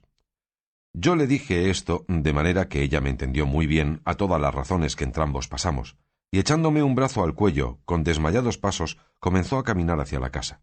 Y quiso la suerte, que pudiera ser muy mala si el cielo no lo ordenara de otra manera, que yendo los dos de la manera y postura que os he contado, con un brazo al cuello, su padre, que ya volvía de hacer ir a los turcos, nos vio de la suerte y manera que íbamos, y nosotros vimos que él nos había visto. Pero Zoraida, advertida y discreta, no quiso quitar el brazo de mi cuello. Antes se llegó más a mí, y puso su cabeza sobre mi pecho, doblando un poco las rodillas, dando claras señales y muestras que se desmayaba. Y yo asimismo di a entender que la sostenía contra mi voluntad. Su padre llegó corriendo donde estábamos, y viendo a su hija de aquella manera, le preguntó que qué tenía. Pero como ella no le respondiese, dijo su padre: sin duda alguna, que con el sobresalto de la entrada de estos canes se ha desmayado. Y quitándola del mío, la arrimó a su pecho, y ella, dando un suspiro, y aún no enjutos los ojos de lágrimas, volvió a decir: «Amexi, Cristiano, amexi, vete, Cristiano, vete». A lo que su padre respondió: «No importa, hija, que el cristiano se vaya, que ningún mal te ha hecho, y los turcos ya son idos. No te sobresalte cosa alguna, pues ninguna hay que pueda darte pesadumbre, pues, como ya te he dicho, los turcos, a mi ruego, se volvieron por donde entraron». «Ellos, señor, la sobresaltaron como has dicho», dije yo a su padre, «mas pues ella dice que yo me vaya, no la quiero dar pesadumbre. Quédate en paz, y con tu licencia volveré, si fuere menester, por hierbas a este jardín, que según dice mi amo, en ninguno las hay mejores para ensalada que en él». «Todas las que quisieres podrás volver», respondió Agimorato. «Que mi hija no dice esto porque tú ni ninguno de los cristianos la enojaban, sino que, por decir que los turcos se fuesen, dijo que tú te fueses, o porque ya era hora que buscases tus hierbas». Con esto me despedí al punto de entrambos, y ella, arrancándosele el alma al parecer, se fue con su padre, y yo, con achaque de buscar las hierbas, rodeé muy bien y a mi placer todo el jardín, miré bien las entradas y salidas, y la fortaleza de la casa, y la comodidad que se podía ofrecer para facilitar todo nuestro negocio. Hecho esto, me vine y di cuenta de cuanto había pasado al renegado y a mis compañeros, y ya no veía la hora de verme gozar sin sobresalto del bien que en la hermosa y bella Zoraida la suerte me ofrecía. En fin, el tiempo se pasó, y se llegó el día y plazo de nosotros tan deseado, y siguiendo todos el orden y parecer que con discreta consideración y largo discurso muchas veces habíamos dado, tuvimos el buen suceso que deseábamos, porque el viernes que se siguió al día que yo con Zoraida hablé en el jardín, nuestro renegado, al anochecer, dio fondo con la barca casi frontero de donde la hermosísima Zoraida estaba. Ya los cristianos que habían de bogar el remo estaban prevenidos y escondidos por diversas partes de todos aquellos alrededores. Todos estaban suspensos y alborozados aguardándome, deseosos ya de embestir con el bajel que a los ojos tenían, porque ellos no sabían el concierto del renegado, sino que pensaban que a fuerza de brazos habían de haber y ganar la libertad, quitando la vida a los moros que dentro de la barca estaban. Sucedió, pues, que así como yo me mostré y mis compañeros, todos los demás escondidos que nos vieron, se vinieron, llegando a nosotros. Esto era ya a tiempo que la ciudad estaba ya cerrada, y por toda aquella campaña ninguna persona parecía. Cuando estuvimos juntos, dudamos si sería mejor ir primero por Zoraida o rendir primero a los moros vagarinos, que bogaban el remo en la barca. Y estando en esta duda, llegó a nosotros nuestro renegado diciéndonos que en qué nos deteníamos, que ya era hora y que todos sus moros estaban descuidados, y los más de ellos durmiendo. Dijímosle en lo que reparábamos, y él dijo que lo que más importaba era rendir primero el bajel, que se podía hacer con grandísima facilidad y sin peligro alguno, y que luego podíamos ir por Zoraida. Pareciónos bien a todos lo que decía, y así, sin detenernos más, haciendo él la guía, llegamos al bajel, y saltando él dentro primero, metió mano a un alfanje, y dijo en morisco: «Ninguno de vosotros se mueva de aquí si no quiere que le cueste la vida». Ya a este tiempo habían entrado dentro casi todos los cristianos. Los moros, que eran de poco ánimo, viendo hablar de aquella manera a su arráez, quedáronse espantados, y sin ninguno de todos ellos echar mano a las armas, que pocas o casi ningunas tenían, se dejaron, sin hablar alguna palabra, maniatar de los cristianos, los cuales con mucha presteza lo hicieron, amenazando a los moros que si alzaban por alguna vía o manera la voz, que luego al punto los pasarían todos a cuchillo. Hecho ya esto, quedándose en guardia de ellos la mitad de los nuestros, los que quedábamos, haciéndonos asimismo el renegado la guía, fuimos al jardín de Agimorato, y quiso la buena suerte que llegando a abrir la puerta, se abrió con tanta facilidad como si cerrada no estuviera, y así con gran quietud y silencio llegamos a la casa sin ser sentidos de nadie. Estaba la bellísima Zoraida aguardándonos a una ventana, y así como sintió gente, preguntó con voz baja si éramos nizarani, como si dijera o preguntara si éramos cristianos. Yo le respondí que sí, y que bajase. Cuando ella me conoció, no se detuvo un punto, porque sin responderme palabra, bajó en un instante, abrió la puerta y mostróse a todos tan hermosa y ricamente vestida, que no lo acierto a encarecer. Luego que yo la vi, Le tomé una mano y la comencé a besar, y el renegado hizo lo mismo, y mis dos camaradas, y los demás, que el caso no sabían, hicieron lo que vieron que nosotros hacíamos, que no parecía sino que le dábamos las gracias y la reconocíamos por señora de nuestra libertad. El renegado le dijo en lengua morisca si estaba su padre en el jardín. Ella respondió que sí y que dormía. «Pues será menester despertalle», replicó el renegado, «y llevárnosle con nosotros y todo aquello que tiene de valor este hermoso jardín».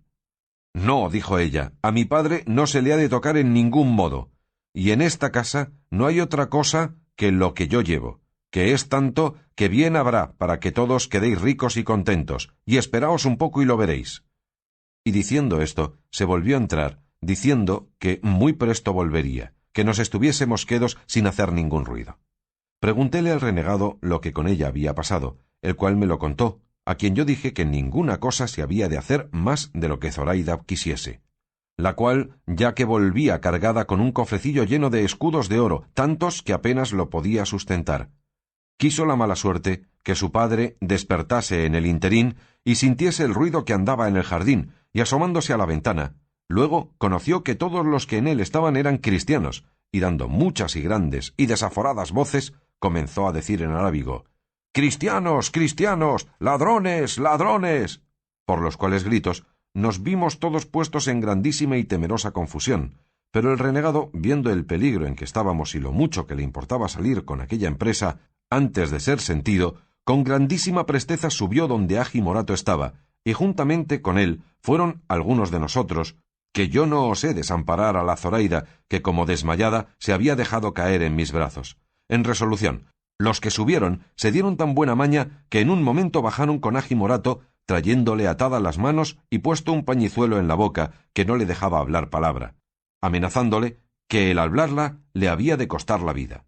Cuando su hija le vio, se cubrió los ojos por no verle, y su padre quedó espantado, ignorando cuán de su voluntad se había puesto en nuestras manos. Mas entonces, siendo más necesarios los pies, con diligencia y presteza nos pusimos en la barca, que ya los que en ella habían quedado nos esperaban, temerosos de algún mal suceso nuestro.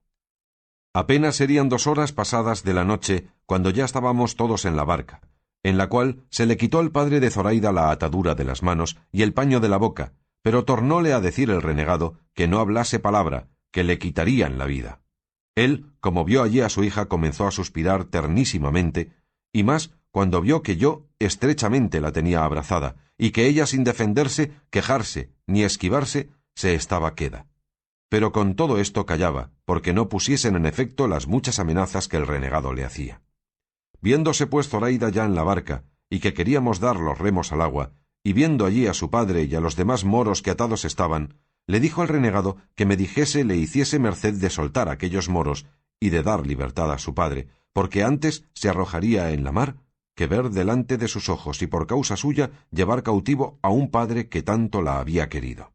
El renegado me lo dijo, y yo respondí que era muy contento, pero él respondió que no convenía, a causa que si allí los dejaban, apellidarían luego la tierra y alborotarían la ciudad, y serían causa que saliesen a buscallos con algunas fragatas ligeras, y les tomasen la tierra y la mar, de manera que no pudiésemos escaparnos, que lo que se podía hacer era darles libertad en llegando a la primera tierra de cristianos.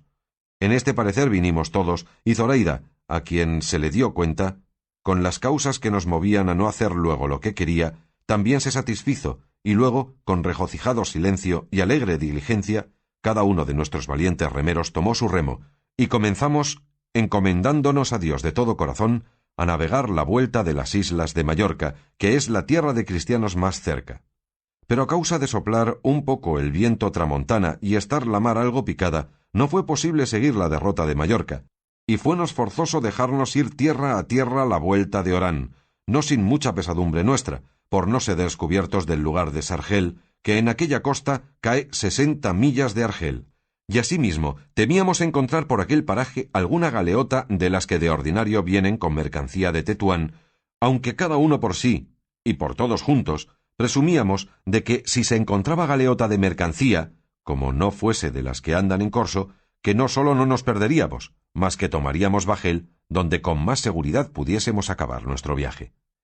Iba Zoraida en tanto que se navegaba puesta la cabeza entre las manos, por no ver a su padre, y sentía yo que iba llamando a Lela Marién que nos ayudase. Bien habríamos navegado 30 millas cuando nos amaneció, como 3 tiros de arcabuz desviados de tierra, toda la cual vimos desierta y sin nadie que nos descubriese. Pero con todo eso, nos fuimos a fuerza de brazos, entrando un poco en la mar, que ya estaba algo más sosegada. Y habiendo entrado casi 2 leguas, dióse orden que se bogase a cuarteles, en tanto que comíamos algo, que iba bien proveída la barca, puesto que los que bogaban dijeron que no era aquel tiempo de tomar reposo alguno, que les diesen de comer los que no bogaban, que ellos no querían soltar los remos de las manos en manera alguna. Hízose así, y en esto comenzó a soplar un viento largo, que nos obligó a hacer luego vela y a dejar el remo, y enderezar a Orán, por no ser posible poder hacer otro viaje. Todo se hizo con mucha presteza, y así, a la vela, navegamos por más de 8 millas por hora, sin llevar otro temor alguno, sino el de encontrar con bajel que de corso fuese. Dimos de comer a los moros vagarinos, y el renegado les consoló diciéndoles cómo no iban cautivos, que en la primera ocasión les darían libertad. Lo mismo se le dijo al padre de Zoraida, el cual respondió: «Cualquiera otra cosa pudiera yo esperar y creer de vuestra liberalidad y buen término, oh cristianos, mas el darme libertad, no me tengáis por tan simple que lo imagine, que nunca os pusisteis vosotros al peligro de quitármela para volverla tan liberalmente, especialmente sabiendo quién soy yo y el interese que os puede seguir de dármela, el cual interese, si le queréis poner nombre, desde aquí os ofrezco todo aquello que quisiéredes por mí y por esa desdichada hija mía, o si no, por ella sola, que es la mayor y la mejor parte de mi alma». En diciendo esto comenzó a llorar tan amargamente que a todos nos movió a compasión y forzó a Zoraida que le mirase, la cual, viéndole llorar, así se enterneció que se levantó de mis pies y fue a abrazar a su padre, y juntando su rostro con el suyo, comenzaron los dos tan tierno llanto que muchos de los que allí íbamos le acompañábamos en él. Pero cuando su padre la vio adornada de fiesta y con tantas joyas sobre sí, le dijo en su lengua: «¿Qué es esto, hija? Que ayer al anochecer, antes que nos sucediese esta terrible desgracia en que nos vemos, te vi con tus ordinarios y caseros vestidos, y ahora, sin que hayas tenido tiempo de vestirte y sin haberte dado alguna nueva alegre de solemnizalle, con adornarte y pulirte, te veo compuesta con los mejores vestidos que yo supe y pude darte cuando nos fue la ventura más favorable. Respóndeme a esto, que me tiene más suspenso y admirado que la misma desgracia en que me hallo». Todo lo que el moro decía a su hija nos lo declaraba el renegado, y ella no le respondía palabra. Pero cuando él vio a un lado de la barca el cofrecillo donde ella solía tener sus joyas, el cual sabía él bien que le había dejado en Argel, y no traídole al jardín, quedó más confuso, y preguntóle que cómo aquel cofre había venido a nuestras manos, y qué era lo que venía dentro. A lo cual el renegado, sin aguardar que Zoraida le respondiese, le respondió: «No te canses, señor, en preguntar a Zoraida tu hija tantas cosas, porque con una que yo te responda te satisfaré a todas, y así quiero que sepas que ella es cristiana y es la que ha sido la lima de nuestras cadenas y la libertad de nuestro cautiverio. Ella va aquí de su voluntad, tan contenta, a lo que yo imagino, de verse en este estado como el que sale de las tinieblas a la luz, de la muerte a la vida y de la pena a la gloria». «¿Es verdad lo que éste dice, hija?», dijo el moro. «Así es», respondió Zoraida. «Que en efecto», replicó el viejo, «tú eres cristiana y la que ha puesto a su padre en poder de sus enemigos». A lo cual respondió Zoraida: «La que es cristiana yo soy, pero no la que te ha puesto en este punto, porque nunca mi deseo se extendió a dejarte ni a hacerte mal, sino a hacerme a mí bien». «¿Y qué bien es el que te has hecho, hija?». «Eso», respondió ella, «pregúntaselo tú a Lela Marién, que ella te lo sabrá decir mejor que no yo». Apenas hubo oído esto el moro, cuando con una increíble presteza se arrojó de cabeza en la mar, donde sin ninguna duda se ahogara, si el vestido largo y embarazoso que traía no le entretuviera un poco sobre el agua. Dio voces Zoraida que le sacasen, y así acudimos luego todos, y asiéndole de la almalafa, le sacamos medio ahogado y sin sentido, de que recibió tanta pena Zoraida, que como si fuera ya muerto, hacía sobre él un tierno y doloroso llanto.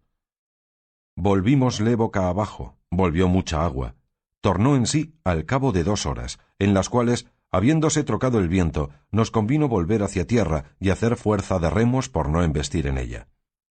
Mas quiso nuestra buena suerte que llegamos a una cala que se hace al lado de un pequeño promontorio o cabo,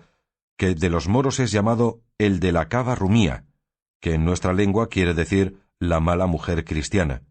Y es tradición entre los moros que en aquel lugar está enterrada la cava, por quien se perdió España, porque cava, en su lengua, quiere decir mujer mala, y rumía, cristiana.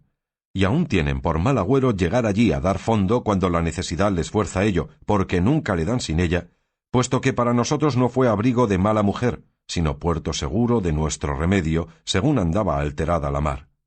Pusimos nuestras centinelas en tierra, y no dejamos jamás los remos de la mano. Comimos de lo que el renegado había proveído, y rogamos a Dios y a Nuestra Señora de todo nuestro corazón que nos ayudase y favoreciese para que felicemente diésemos fin a tan dichoso principio. Diose orden, a suplicación de Zoraida, como echásemos en tierra a su padre y a todos los demás moros que allí atados venían, porque no le bastaba el ánimo, ni lo podían sufrir sus blandas entrañas, ver delante de sus ojos atado a su padre y a aquellos de su tierra presos. Prometímosle de hacerlo así al tiempo de la partida, pues no corría peligro el dejallos en aquel lugar que era despoblado.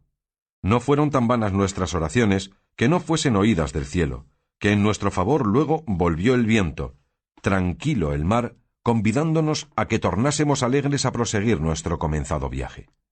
Viendo esto, desatamos a los moros, y uno a uno los pusimos en tierra, de lo que ellos se quedaron admirados. Pero llegando a desembarcar al padre de Zoraida, que ya estaba en todo su acuerdo, dijo: «¿Por qué pensáis, cristianos, que esta mala hembra huelga de que me deis libertad?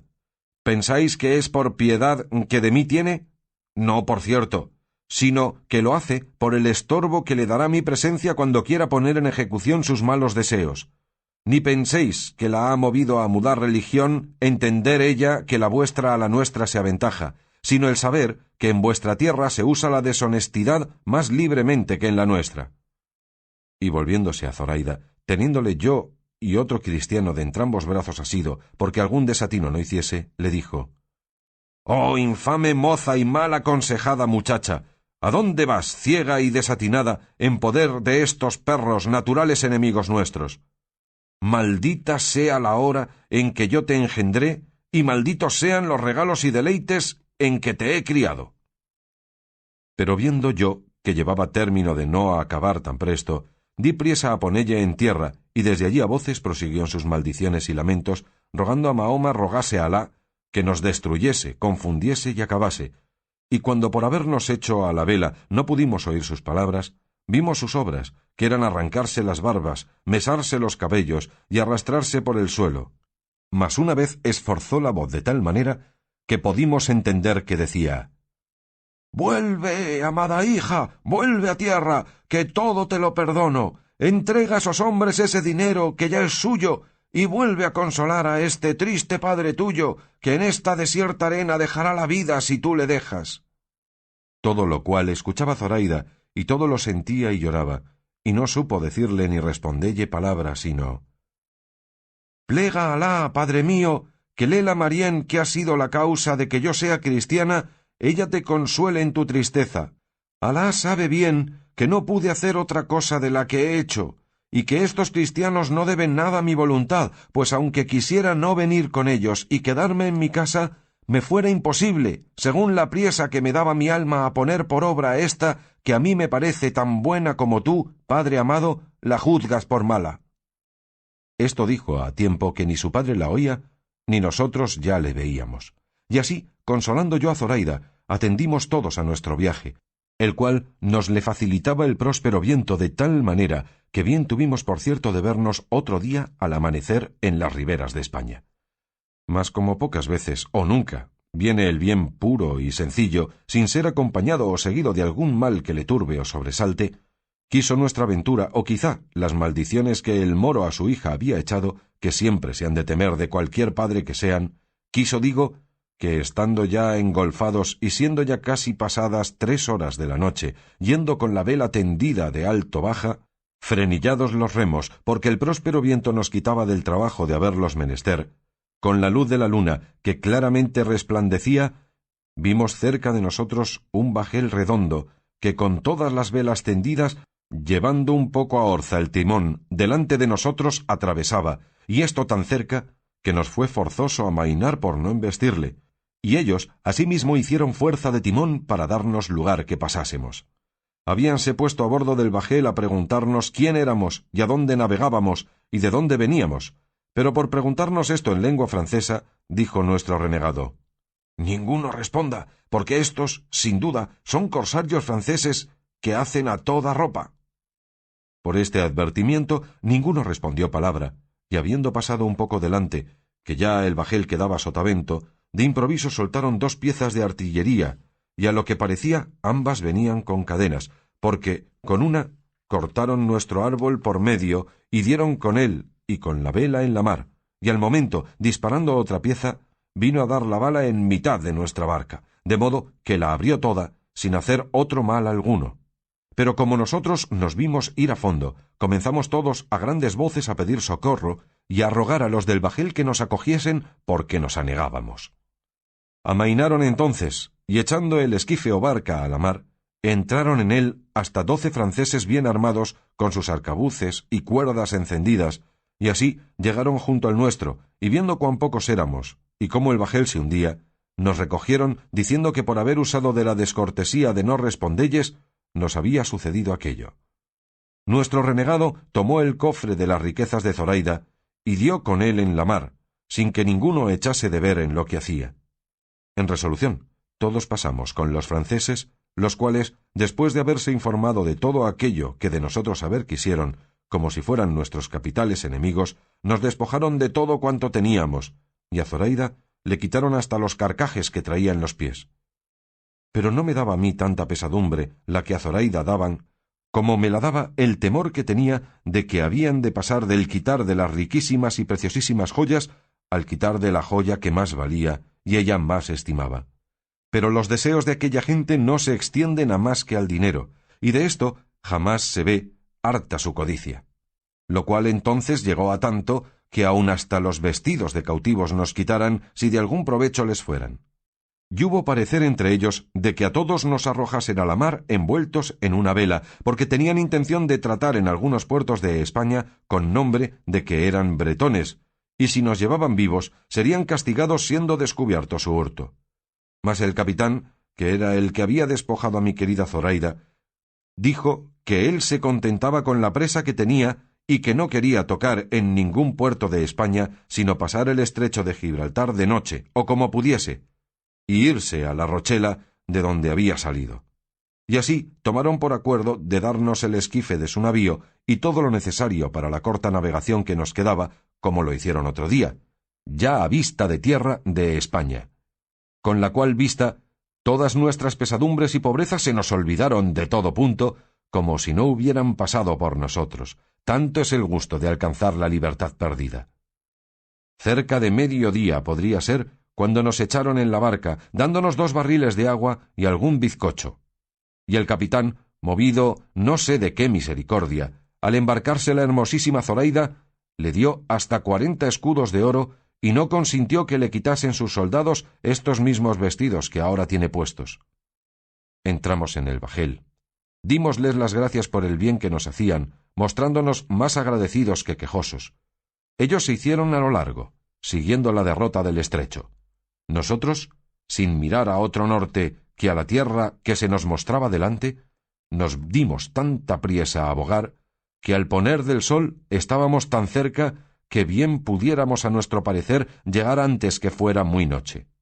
Pero por no parecer en aquella noche la luna y el cielo mostrarse escuro, y por ignorar el paraje en que estábamos, no nos pareció cosa segura embestir en tierra, como a muchos de nosotros les parecía, diciendo que diésemos en ella, aunque fuese en unas peñas y lejos de poblado, porque así aseguraríamos el temor que de razón se debía tener que por allí anduviesen bajeles de corsarios de Tetuán, los cuales anochecen en Berbería y amanecen en las costas de España, y hacen de ordinario presa y se vuelven a dormir a sus casas. Pero de los contrarios pareceres el que se tomó fue que nos llegásemos poco a poco, y que si el sosiego del mar lo concediese, desembarcásemos donde pudiésemos. Hízose así, y poco antes de la medianoche sería, cuando llegamos al pie de una disformísima y alta montaña, no tan junto al mar que no concediese un poco de espacio para poder desembarcar cómodamente. Embestimos en la arena, salimos a tierra, besamos el suelo, y con lágrimas de muy alegrísimo contento, dimos todos gracias a Dios, Señor nuestro, por el bien tan incomparable que nos había hecho. Sacamos de la barca los bastimentos que tenía, tirámosla en tierra, y subímonos un grandísimo trecho en la montaña, porque aún allí estábamos y aún no podíamos asegurar el pecho, ni acabábamos de creer que era tierra de cristianos la que ya nos sostenía. Amaneció más tarde, a mi parecer, de lo que quisiéramos. Acabamos de subir toda la montaña por ver si desde allí algún poblado se descubría o algunas cabañas de pastores. Pero aunque más tendimos la vista, ni poblado, ni persona, ni senda, ni camino descubrimos. Con todo esto, determinamos de entrarnos la tierra adentro, pues no podría ser menos, sino que presto descubriésemos quién nos diese noticia de ella. Pero lo que a mí más me fatigaba era el ver ir a pie a Zoraida por aquellas asperezas, que puesto que alguna vez la puse sobre mis hombros, más le cansaba a ella mi cansancio que la reposaba su reposo, y así nunca más quiso que yo aquel trabajo tomase, y con mucha paciencia y muestras de alegría, llevándola yo siempre de la mano, poco menos de un cuarto de legua debíamos de haber andado, cuando llegó a nuestros oídos el son de una pequeña esquila, señal clara que por allí cerca había ganado. Y mirando todos con atención si alguno se parecía, vimos al pie de un alcornoque un pastor mozo que con grande reposo y descuido estaba labrando un palo con un cuchillo. Dimos voces, y él, alzando la cabeza, se puso ligeramente en pie, y a lo que después supimos, los primeros que a la vista se le ofrecieron fueron el renegado y Zoraida, y como él los vio en hábito de moros, pensó que todos los de la berbería estaban sobre él, y metiéndose con extraña ligereza por el bosque adelante, comenzó a dar los mayores gritos del mundo diciendo: «¡Moros! ¡Moros hay en la tierra! ¡Moros! ¡Moros! ¡Arma! ¡Arma!». Con estas voces quedamos todos confusos, y no sabíamos qué hacernos, pero considerando que las voces del pastor habían de alborotar la tierra, y que la caballería de la costa había de venir luego a ver lo que era, acordamos que el renegado se desnudase las ropas del turco y se vistiese un gilecuelco o casaca de cautivo que uno de nosotros le dio luego, aunque se quedó en camisa. Y así, encomendándonos a Dios, fuimos por el mismo camino que vimos que el pastor llevaba, esperando siempre cuándo había de dar sobre nosotros la caballería de la costa. Y no nos engañó nuestro pensamiento, porque aún no habrían pasado 2 horas, cuando habiendo ya salido de aquellas malezas a un llano, descubrimos hasta 50 caballeros que con gran ligereza, corriendo a media rienda, a nosotros se venían, y así como los vimos, nos estuvimos quedos aguardándolos. Pero como ellos llegaron y vieron, en lugar de los moros que buscaban, tanto pobre cristiano, quedaron confusos, y uno de ellos nos preguntó si éramos nosotros acaso la ocasión porque un pastor había apellidado al arma. «Sí», dije yo, y queriendo comenzar a decirle mi suceso y de dónde veníamos y quién éramos, uno de los cristianos que con nosotros venían conoció al jinete que nos había hecho la pregunta y dijo, sin dejarme a mí decir más palabra: «Gracias sean dadas a Dios, señores, que a tan buena parte nos ha conducido, porque si yo no me engaño, la tierra que pisamos es la de Vélez Málaga. Si ya los años de mi cautiverio no me han quitado de la memoria el acordarme que vos, señor, que nos preguntáis quién somos, sois Pedro de Bustamante, tío mío». Apenas hubo dicho esto el cristiano cautivo, cuando el jinete se arrojó del caballo y vino a abrazar al mozo diciéndole: «Sobrino de mi alma y de mi vida, ya te conozco, y ya te he llorado por muerto, yo y mi hermana tu madre, y todos los tuyos que aún viven, y Dios ha sido servido de darles vida para que gocen el placer de verte. Ya sabíamos que estabas en Argel, y por las señas y muestras de tus vestidos, y la de todos los de esta compañía, comprehendo que habéis tenido milagrosa libertad». «Así es», respondió el mozo, «y tiempo nos quedará para contároslo todo». Luego que los jinetes entendieron que éramos cristianos cautivos, se apearon de sus caballos, y cada uno nos convidaba con el suyo para llevarnos a la ciudad de Vélez Málaga, que legua y media de allí estaba. Algunos de ellos volvieron a llevar la barca a la ciudad diciéndoles dónde la habíamos dejado. Otros nos subieron a las ancas, y Zoraida fue en las del caballo del tío del cristiano. saliónos a recibir todo el pueblo, que ya de alguno que se había adelantado sabían la nueva de nuestra venida. No se admiraban de ver cautivos libres, ni moros cautivos, porque toda la gente de aquella costa está hecha a ver a los unos y a los otros. Pero admirábanse de la hermosura de Zoraida, la cual en aquel instante y sazón estaba en su punto, así con el cansancio del camino como con la alegría de verse ya en tierra de cristianos, sin sobresalto de perderse, y esto le había sacado al rostro tales colores, que si no es que la afición entonces me engañaba, osaré decir que más hermosa criatura no había en el mundo, a lo menos que yo la hubiese visto. Fuimos derechos a la iglesia a dar gracias a Dios por la merced recibida, y así como en ella entró Zoraida, dijo que allí había rostros que se parecían a los de Lela Marién. Dijímosle que eran imágenes suyas, y como mejor se pudo, le dio el renegado a entender lo que significaban, para que ella las adorase como si verdaderamente fueran cada una de ellas la misma Lela Marién que la había hablado. Ella, que tiene buen entendimiento y un natural fácil y claro, entendió luego cuanto acerca de las imágenes se le dijo. Desde allí nos llevaron y repartieron a todos en diferentes casas del pueblo, pero al renegado, Zoraida y a mí, nos llevó el cristiano que vino con nosotros, y en casa de sus padres, que medianamente eran acomodados de los bienes de fortuna, y nos regalaron con tanto amor como a su mismo hijo. 6 días estuvimos en Vélez, al cabo de los cuales el renegado, hecha su información de cuanto le convenía, se fue a la ciudad de Granada, a reducirse por medio de la Santa Inquisición al gremio santísimo de la Iglesia. Los demás cristianos libertados se fueron cada uno donde mejor le pareció. Solos quedamos Zoraida y yo, con solos los escudos que la cortesía del francés le dio a Zoraida, de los cuales compré este animal en que ella viene. Y sirviéndola yo hasta ahora de padre y escudero, y no de esposo, vamos con intención de ver si mi padre es vivo o si alguno de mis hermanos ha tenido más próspera ventura que la mía, puesto que por haberme hecho el cielo compañero de Zoraida, me parece que ninguna otra suerte me pudiera venir, por buena que fuera, que más la estimara.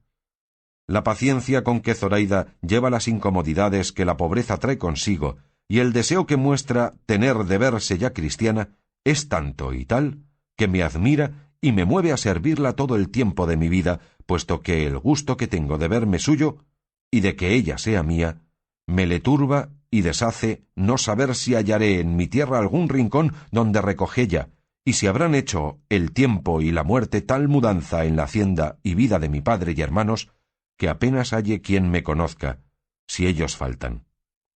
No tengo más, señores, que deciros de mi historia, la cual, si es agradable y peregrina, júzguenlo vuestros buenos entendimientos, que de mí sé decir que quisiera haberosla contado más brevemente, puesto que el temor de enfadaros más de 4 circunstancias me ha quitado de la lengua.